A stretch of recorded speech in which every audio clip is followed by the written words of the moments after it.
할렐루야. 오늘도 우리 성도님들과 함께 하나님의 말씀을 나누도록 하겠습니다. 이스라엘 백성들에게 성막은 참 중요한 곳이었습니다. 이 성막에서 제사가 드려졌고요. 이 성막은 특별히 하나님께서 이름을 두시려고 택한 곳이다, 이렇게 성경은 기록하고 있습니다.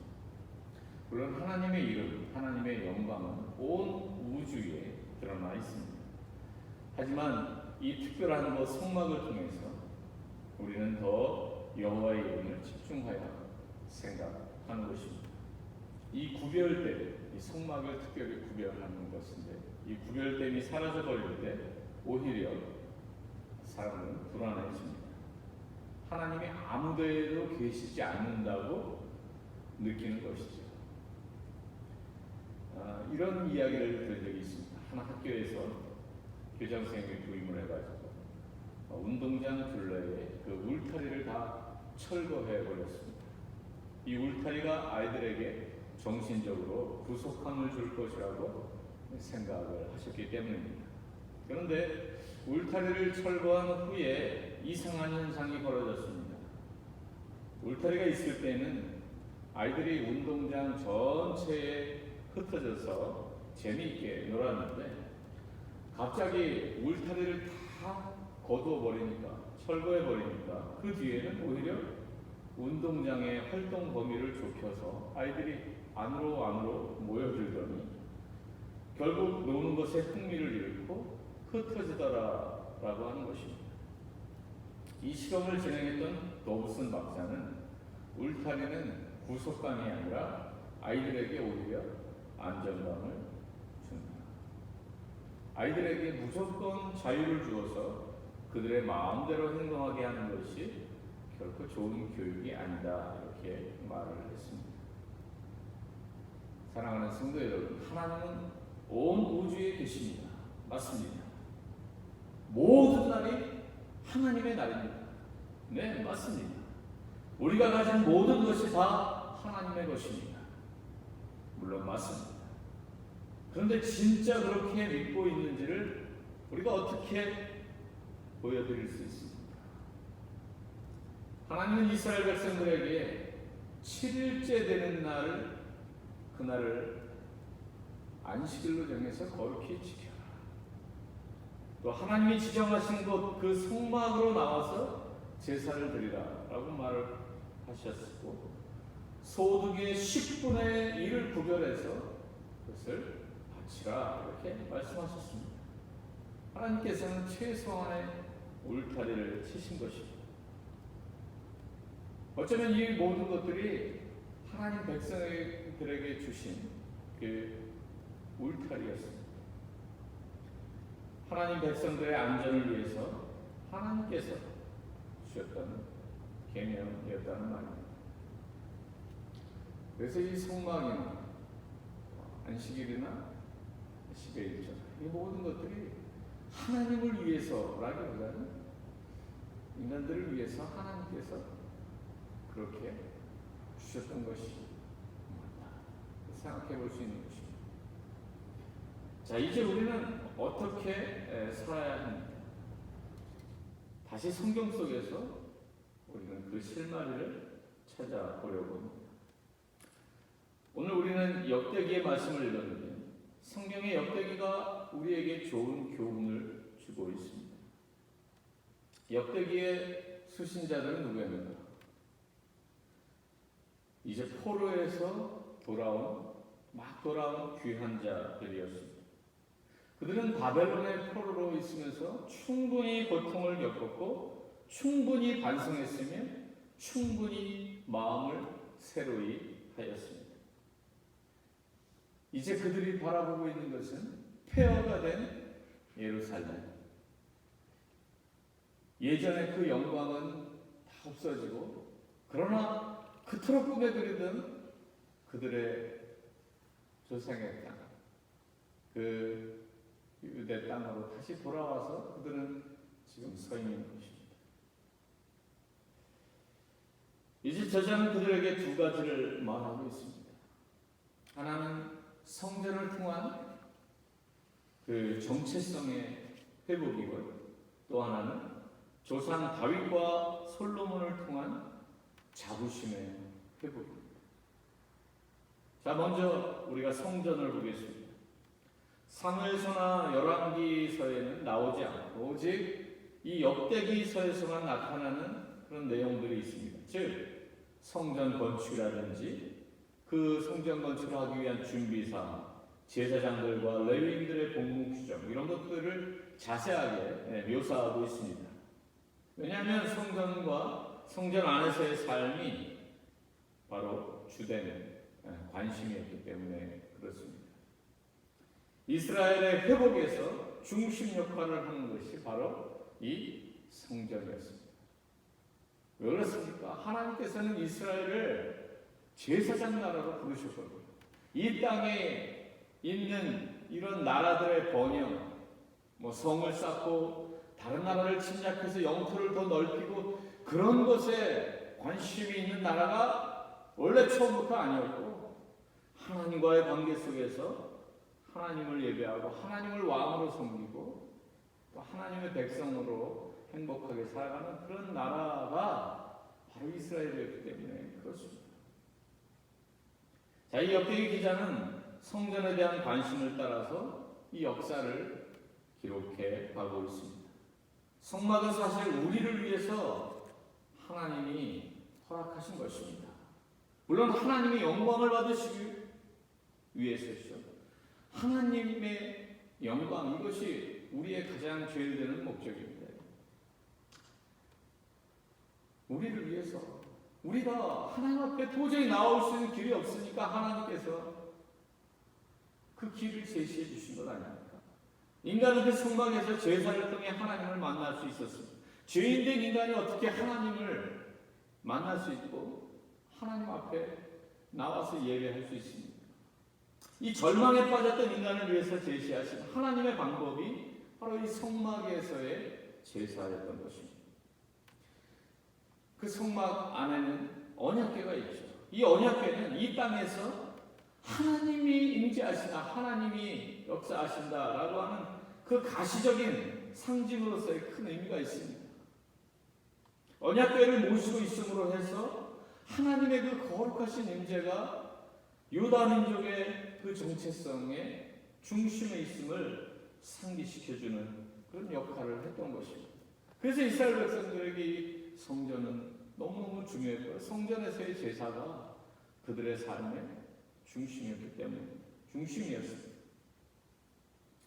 우리가 앞에 계속해서 살펴보았던 내용들을 잠깐 복습하자면, 하나님은 아브라함을 선택해서 그의 가족을 통해서 한 민족을 세우시고 그 민족을 제사장 나라로 삼으셔서 all nation, 모든 민족들을 하나님께로 끌어들이고, 그래서 그들이 하나님을 알고 하나님께로 돌아오게 하시겠다는 큰 그림을 그리셨습니다.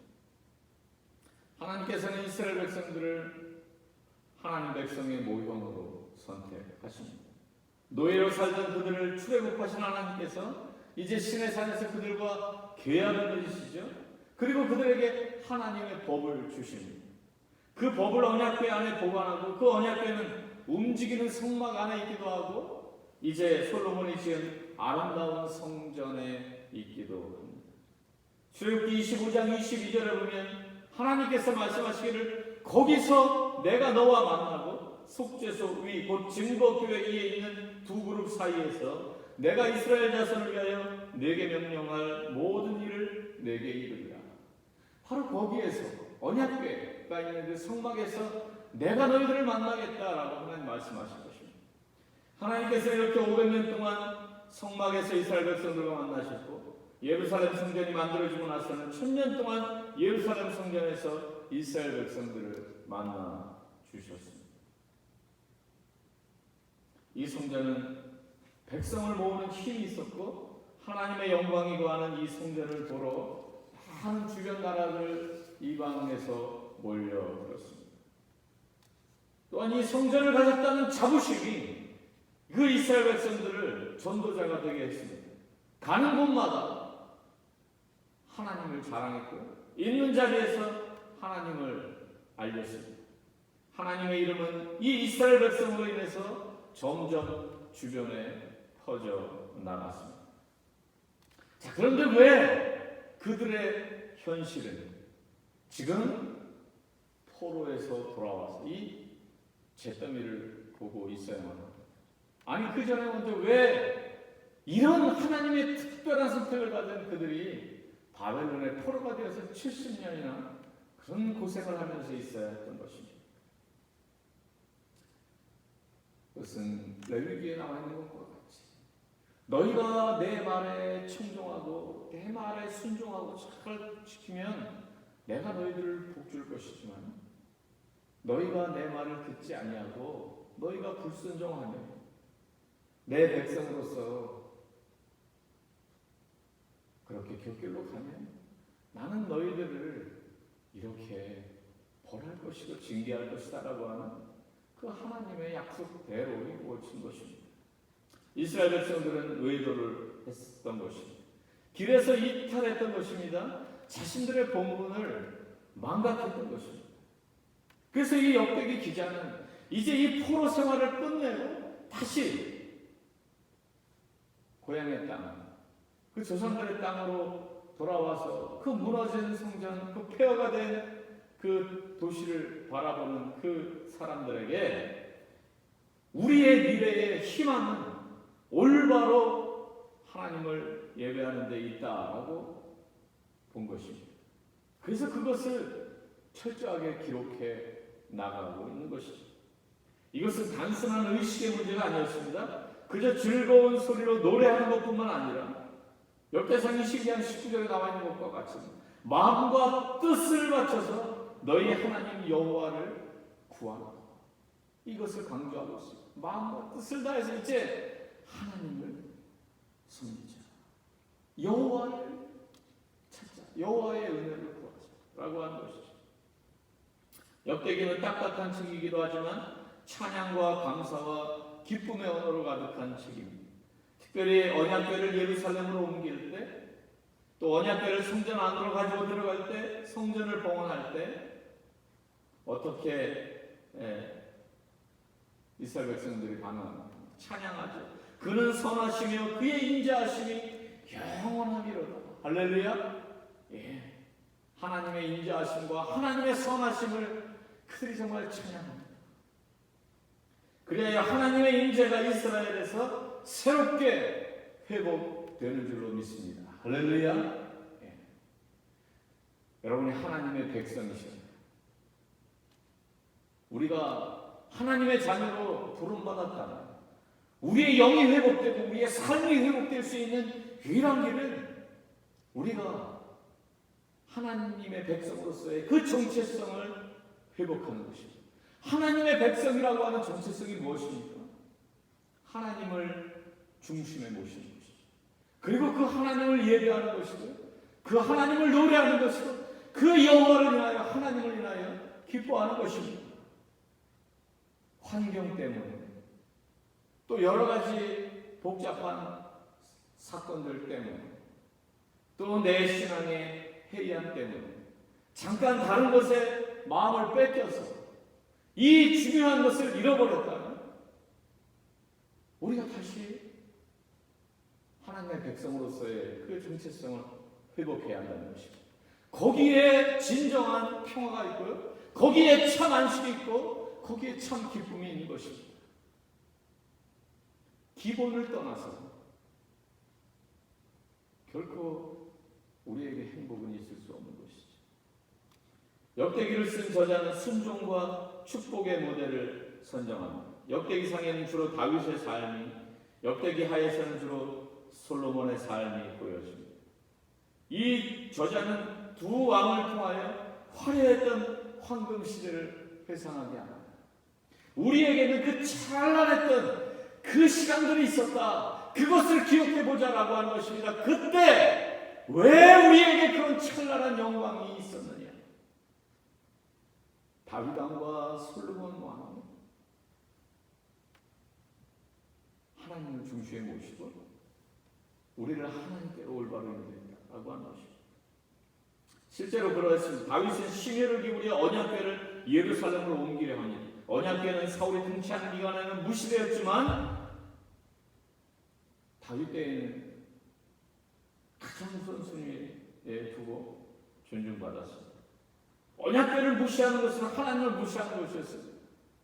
언약궤를 소중히 여기는 것은 하나님께서 존중받는 것이었습니다. 오늘날은 어떻습니까?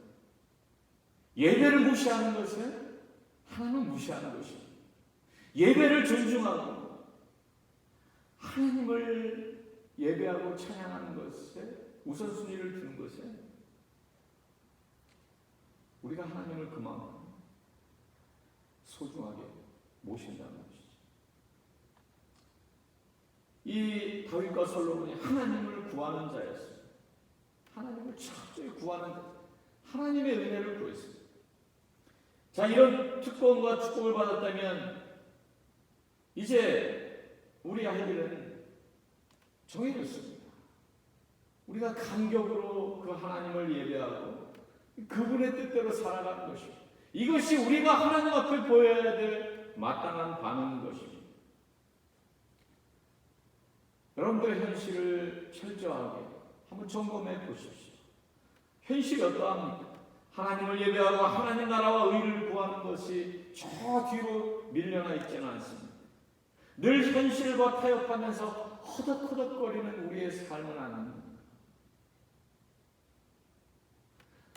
물론 그럴 수밖에 없는 여러 상황들이 있겠죠. 그러나 현실과 타협하는 것이 먼저입니까? 아니면 우리가 하나님을 중심으로 우리의 삶을 조정하는 것이 먼저입니다. 오늘 역대기 기자는 이스라엘 백성들에게 가장 소중한 것을 먼저 하라고 권면하고 있는 것입니다. 그것은 바로 우리를 위한 권면입니다. 하나님을 떠난 인생은 점점 더 지쳐갈 수밖에 없으며, 점점 더 불안해져 갈 수밖에 없으며, 점점 더 고독해져 갈 수밖에 없으며, 점점 더 절망에 빠져들어갈 수밖에 없는 것입니다. 하나님은 우리를 하나님의 자녀로 불러주셨고, 하나님은 하나님을 잘 섬길 수 있도록 모든 기회를 주고 또 주고 계십니다. 예수님의 죽으심으로 저 휘장이 찢어졌습니다. 휘장이 찢어졌다는 말은 더 이상 대제사장이 이스라엘 백성들의 죄를 용서받기 위해 지성소에 따로 들어갈 이유가 없어졌다는 말이 됩니다.